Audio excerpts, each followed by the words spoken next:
Hello everyone, and welcome to an emotional journey that I am about to share with you today.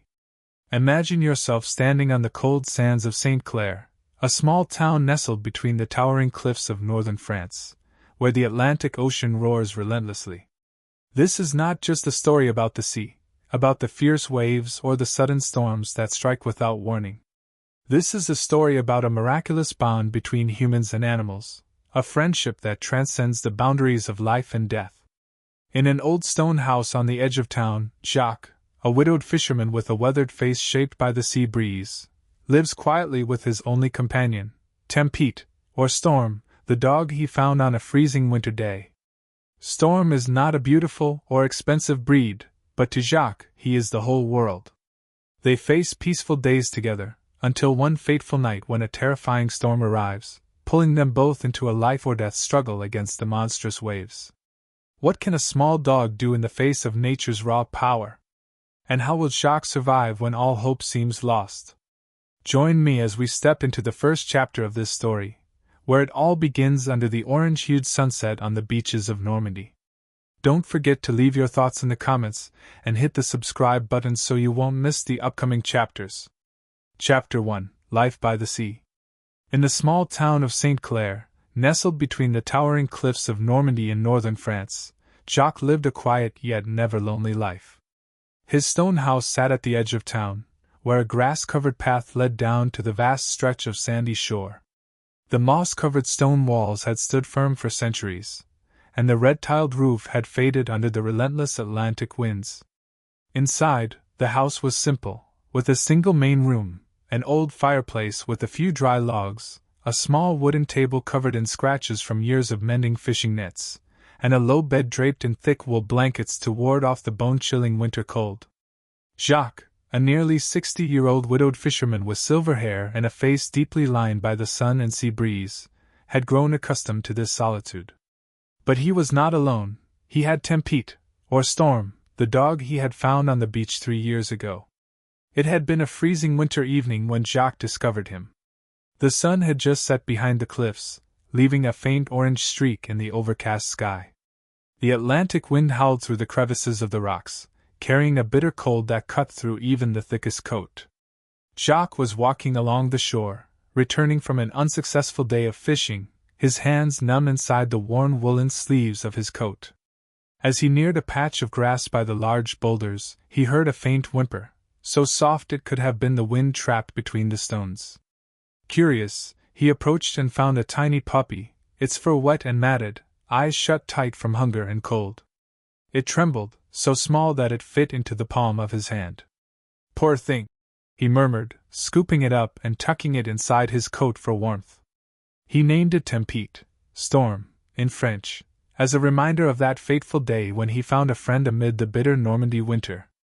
Storm grew quickly, transforming from a frail little creature into a strong, resilient dog with thick dark brown fur that shielded him from the harsh northern coastal winters. His ears flopped down when he was happy, his eyes shone like two gemstones reflecting the moonlight on the sea, and his tail wagged wildly whenever Jacques returned from the ocean. He was not a prized or elegant breed like the dogs kept in Parisian homes, but a rugged, mixed-breed stray, bearing the rough charm of the land he now called home. To Jacques, Storm was everything. Every morning, Jacques donned his raincoat, pulled his wool cap down over his ears, and pushed his small wooden boat into the water, rowing out to set his nets. Storm stood on the shore, paws firmly planted in the cold sand, watching until Jacques' boat disappeared into the thick winter fog, a hallmark of Normandy's coastal days. By evening, when Jacques rowed back, his arms aching from hauling in the nets, Storm would dash out to greet him, leaping around like an excited child welcoming his father home, leaving tiny paw prints in the wet sand. The people of St. Clair had come to recognize this daily scene. Madame Marie, the stout baker who ran the small market stall, would often stand outside her shop, watching Jacques and Storm pass by, and chuckle.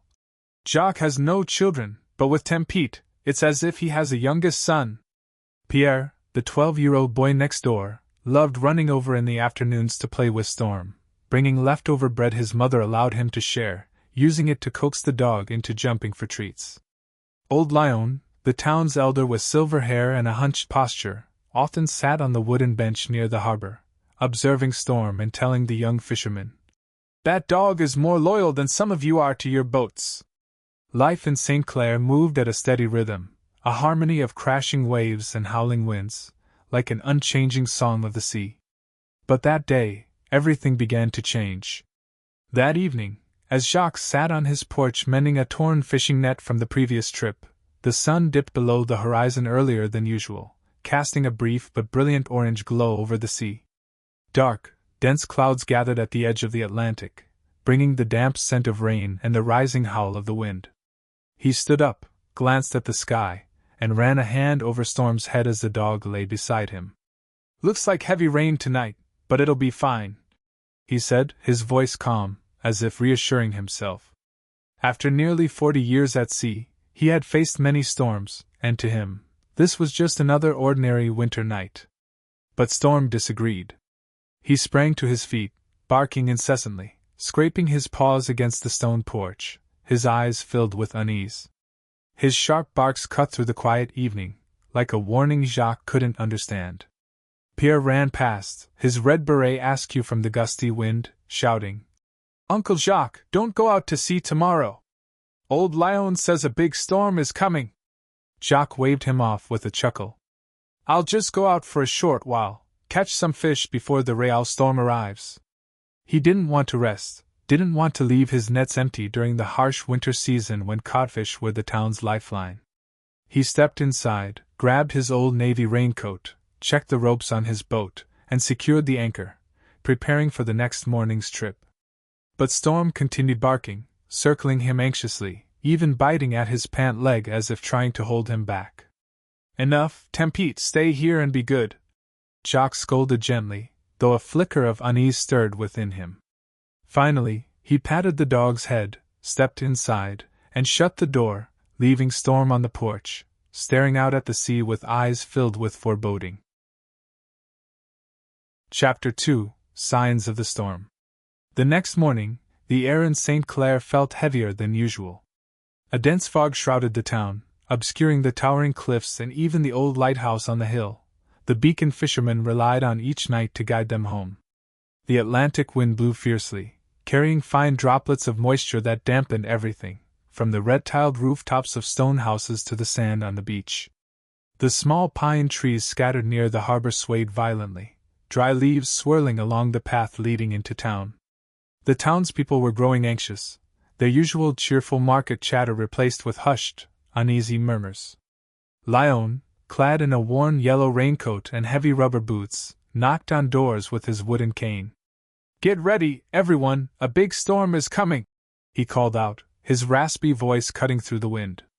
Marie hurried to pack up her bakery stall, wrapping the remaining baguettes in cloth while muttering, "Another day without sales, just hope no one gets hurt." Pierre ran past Jacques' house, his rubber boots slapping against the wet sand, yelling, "Uncle Jacques, don't go out today. It's too dangerous. Lyon said so." The boy stood on the porch, panting, his wide eyes filled with concern. But Jacques was accustomed to rough seas. He stood by his boat, securing his nets with calloused hands, then glanced at Pierre with a reassuring smile. "I'll just go out for a bit, bring back some fish for everyone. I've been doing this for decades, it'll be fine." He donned his raincoat, pulled on his wool cap, and checked his small wooden boat, the vessel that had seen him through countless storms.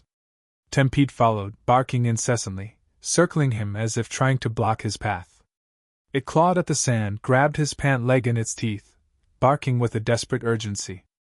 "Enough, Tempete, stay here," Jacques scolded gently, but uncertainty flickered in his mind.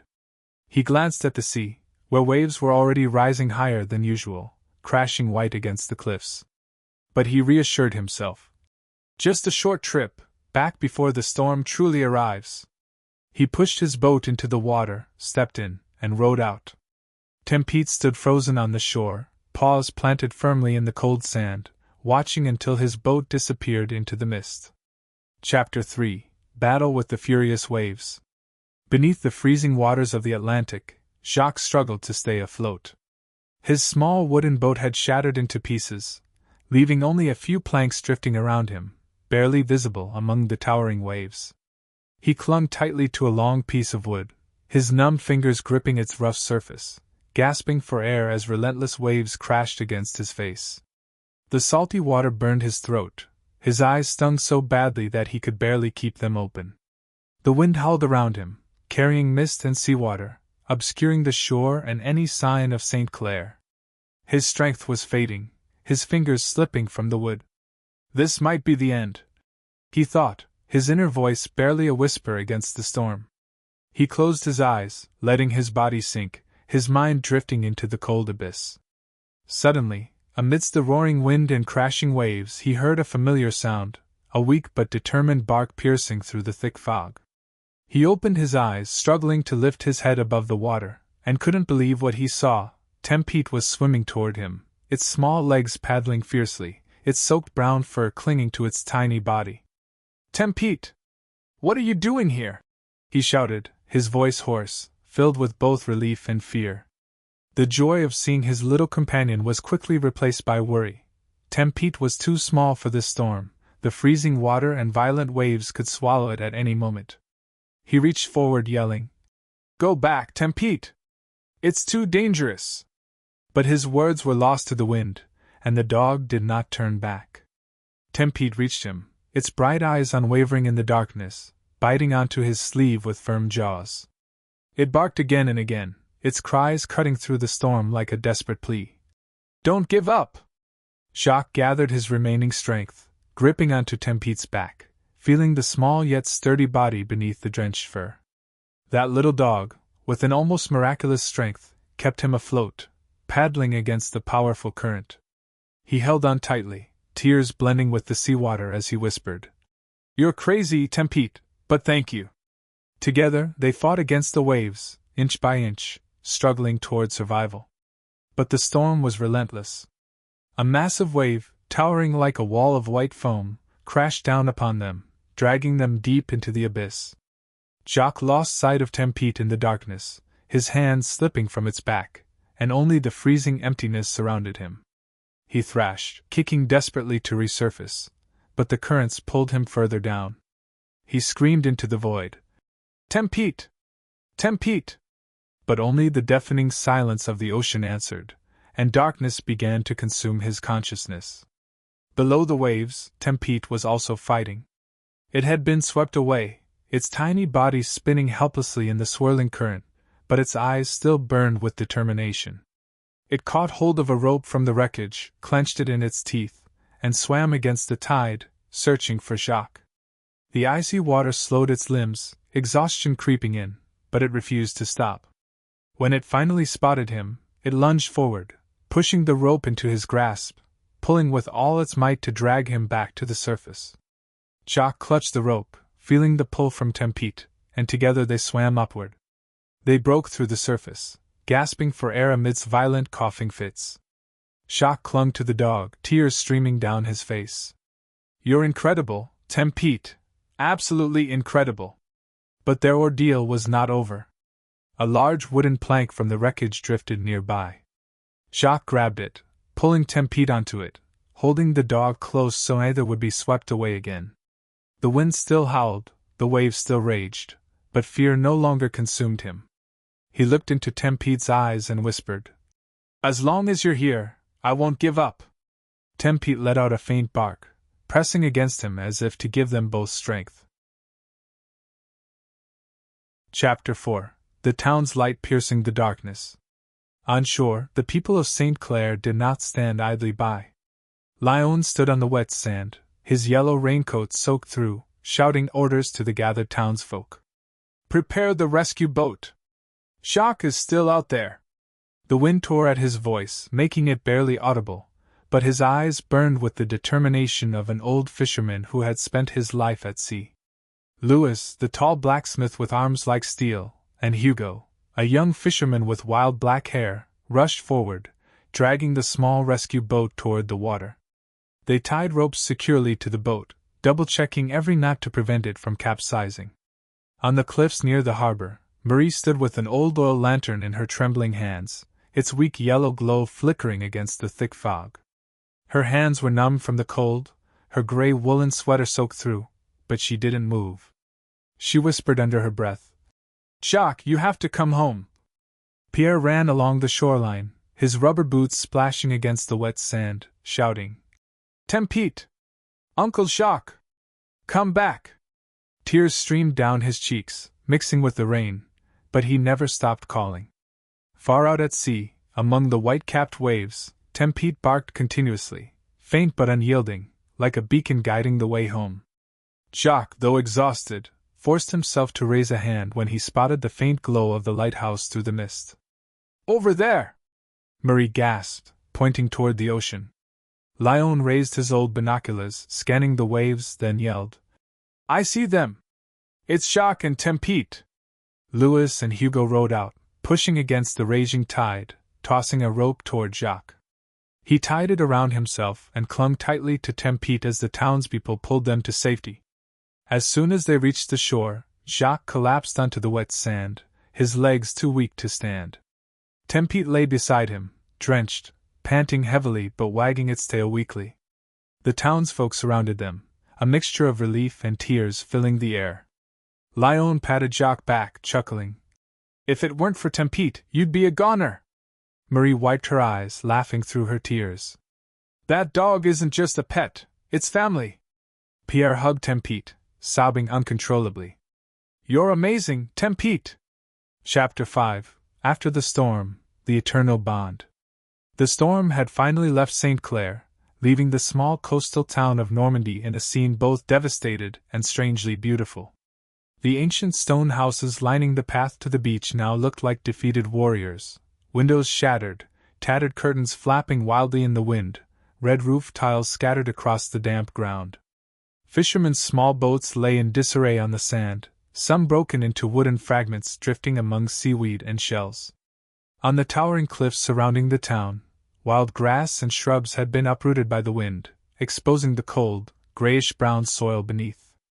Yet amidst all the wreckage, the first rays of sunlight after the storm broke through the thick gray clouds, weak but warm, casting a golden glow over the now calmer Atlantic Ocean, bringing a sense of renewal. In Jacques' small stone house, the air remained cold and damp.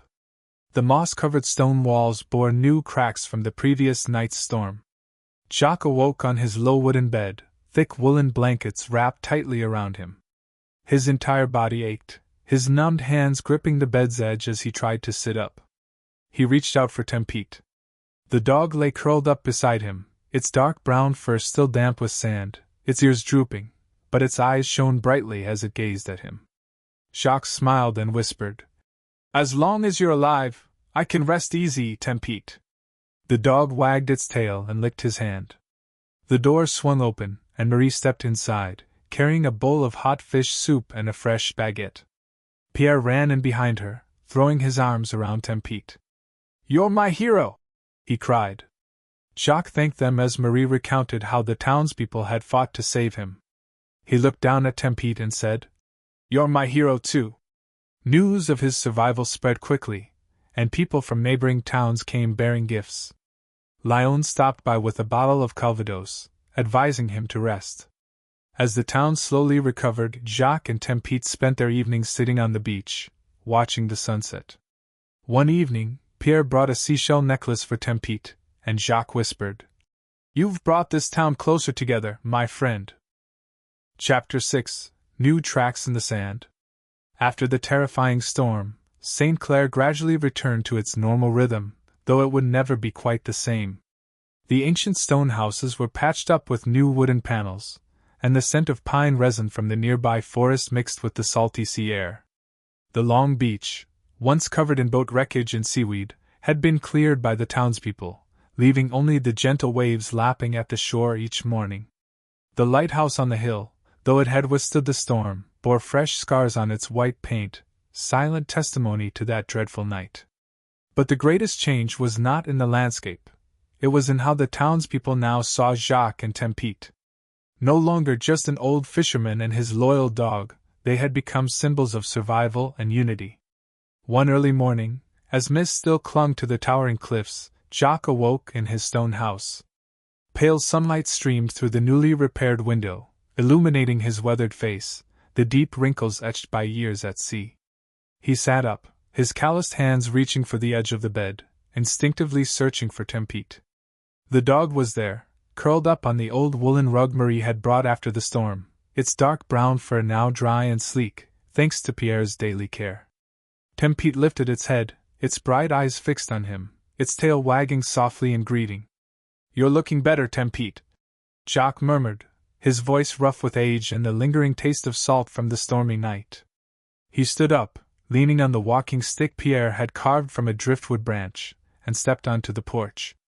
Outside, the biting cold of Normandy made him shiver slightly, even in his thick, deep blue wool sweater. He gazed at the sea, where the small waves rolled steadily. No trace of the storm's fury remained. But today, something felt different. Not far from his house, on the sand, a series of unfamiliar tracks were imprinted, small, deep footprints, not human, but larger than those of a dog. Frowning, he made his way down to the beach, his cane pressing into the damp sand with each step. Tempete followed, sniffing the air, ears perked up in alertness. The footprints led from the water's edge up to the shore, winding around a large rock before disappearing into the wild grass near the cliffside. "A stray dog?" Jacques muttered, but Tempete let out a low bark, its fur bristling slightly as if sensing something unusual. Pierre appeared from the narrow path leading down to the beach, his rubber boots crunching against the sand, his red beret tilted to one side. "Uncle Jacques! I just saw something run past the harbor," he shouted, breathless from running. Jacques turned to him. "What was it? An animal?" Pierre pointed toward the cliffs. "I'm not sure. It was bigger than Tempete, jet black, and really fast." Jacques followed Pierre's gaze, then glanced at Tempete. The dog stood still, its eyes locked on the patch of wild grass, barking louder now, as if urging them to follow the tracks. Despite his still weary legs, Jacques decided to investigate. Pierre ran ahead while Tempete stayed close to Jacques, sniffing continuously. They reached the cliffside, where thick, untamed bushes concealed a small cave, one Jacques had never noticed before. From within, a low growl echoed, making Pierre instinctively step back. "Uncle Jacques, there's something in there," he whispered, his voice trembling. Tempete barked sharply and moved forward, but Jacques held it back with his cane. "Wait, Tempete.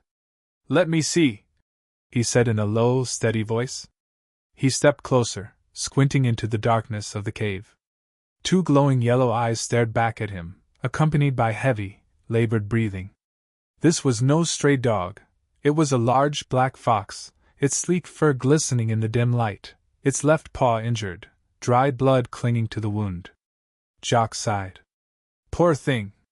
Must have been lost in the storm," he murmured. Pierre hesitated. "What do we do? It looks dangerous." But Jacques only chuckled softly. "It's not dangerous, just scared. Hand me some bread from your pocket." Pierre fumbled in his coat and pulled out a leftover piece of baguette, passing it to Jacques. He tore it into small pieces and tossed them toward the entrance of the cave, then stepped back to wait. The fox sniffed cautiously before creeping forward, snatching up the food while keeping its wary eyes on Jacques and Tempete. And so a new bond began.